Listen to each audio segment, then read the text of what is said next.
Assalamualaikum waalaikumsalam warahmatullah. Ustaz, bagaimana sikap makmum mengenai kunut subuh jika imam melakukannya?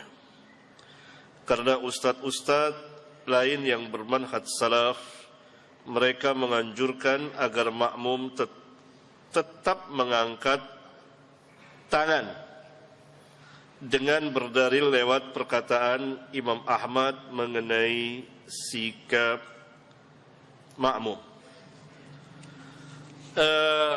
Kunut subuh, tanyakan kepada ustaz-ustaz itu, kunut subuh bid'ah atau sunnah? Itu pertama. Kalau sunnah menurut mereka, mereka ahli kunut. Itu. Kita harus tahu dulu. Menurut antum, kunut subuh itu sunnah atau bid'ah? Kalau jawabannya sunnah, halas. Berbeda antara kita dengan mereka. Kita mengatakan kunut subuh itu bid'ah. Jika mereka mengatakan tidak ada ulama yang membid'ahkan, apa jawaban kita? Apa jawabannya? Enggak, apa jawabannya? Jawaban pertama, ketuanya ulama telah membid'ahkannya. Siapa? Sahabat. Ya bunayya, hai anakku, itu muhdas. Hai anakku, itu bid'ah. Kalau Syafi'i, Malik, Ahmad, Abu Hanifah dan lain-lain ulama tidak membid'ahkannya, misalnya, maka ada sahabat yang membid'ahkannya. Cukup bagi kita sahabat. Tentu lebih mulia sahabat dari mulia sahabat, langsung mengatakan bid'ah.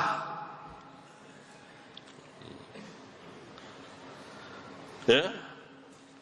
Nah, kalau jawabannya bid'ah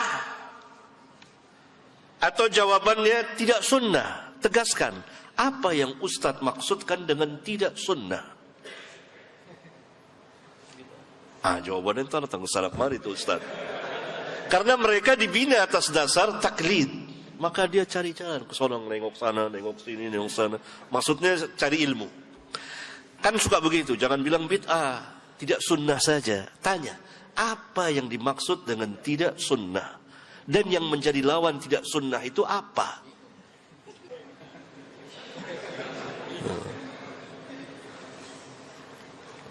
Bolehkah kita katakan usolli itu tidak sunnah? Iya, usolli tidak sunnah.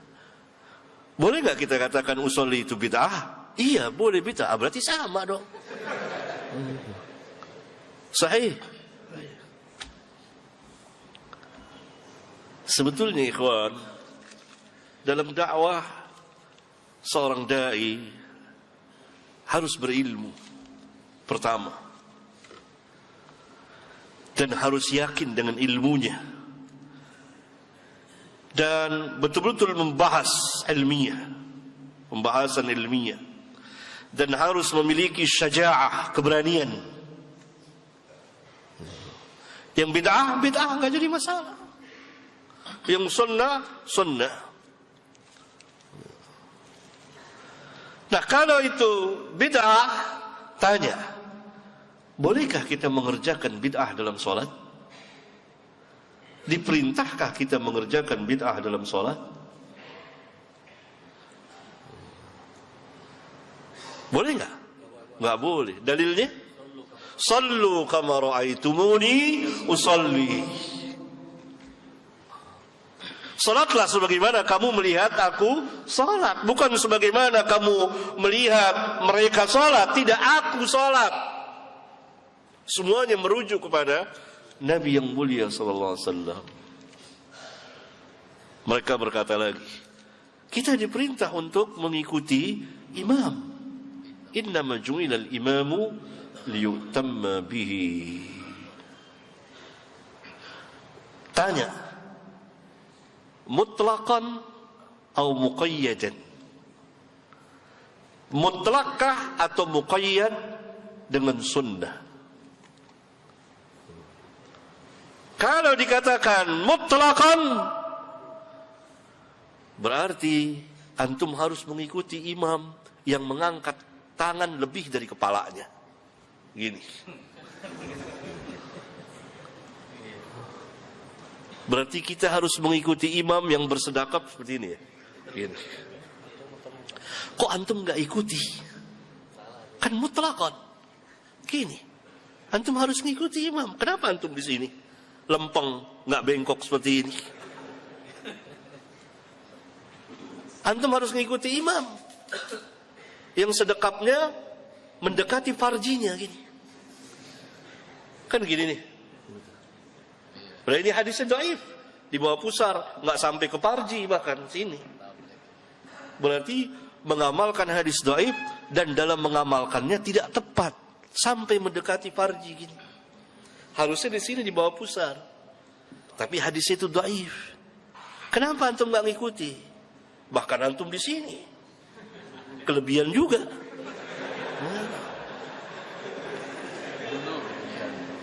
Sahih. Saya ajak antum bebas merdeka. Mas. Ini saya. Antum imma mau ikut ustaz lah, antum merdeka. Saya hanya mau bahas ini. Untuk para pelajar merdeka. Bahas sendiri antum. Antum bisa baca kitab. Berarti tidak mutlak. Lalu tanya lagi, oh kita kan pernah Nabi SAW salat 5 rakaat, sahabat ikut. Nabi lupa, itu bid'ah atau lupa? Bukan bid'ah, lupa, beda. Antum nggak bisa bedain antara lupa dengan bid'ah.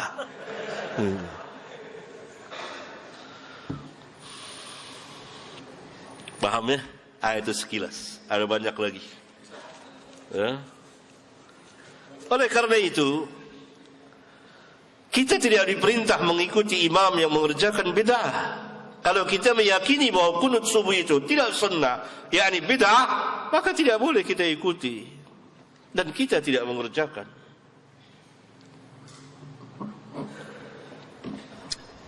Ustaz, bagaimana dengan dalih bahwasannya untuk menghindari mudarat yang lebih besar?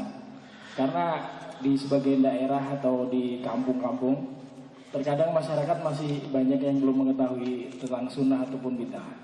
Nah, ketika kita ada di antara mereka, nah ada sebagian orang yang sudah mengalami bahwasannya dia tidak ikut kunut, dikucilkan atau bahkan dimusuhi. Itu bagaimana, Ustaz?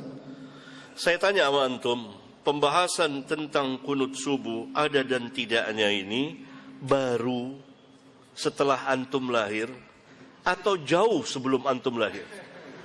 Jawab. Pegang mic. Jawab. Jauh sebelum anak lahir itu. Jauhnya berapa lama? Jawab. Sejak zaman sahabat. Enggak, di Indonesia, di Nusantara. Kan kita bicara ini, antum tinggal di mana nih?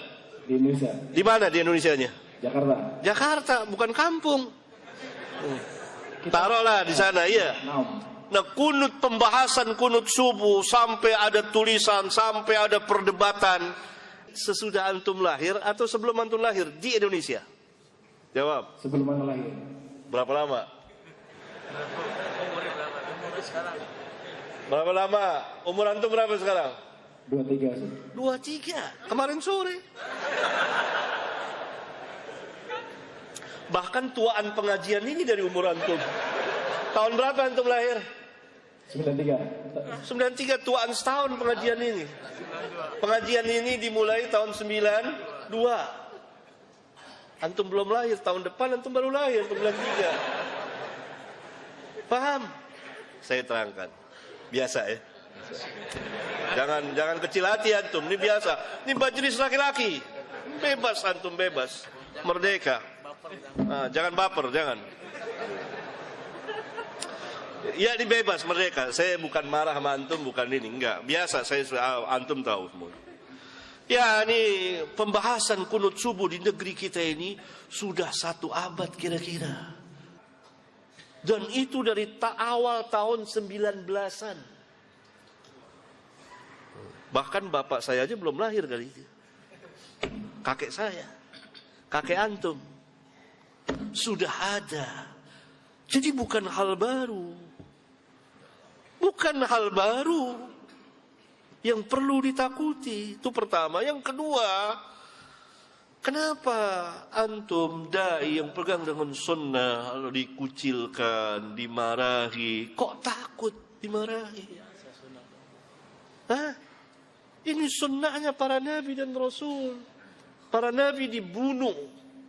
Lihat, Bani Israel membunuh para nabi. Itu dakwah biasa, hal biasa.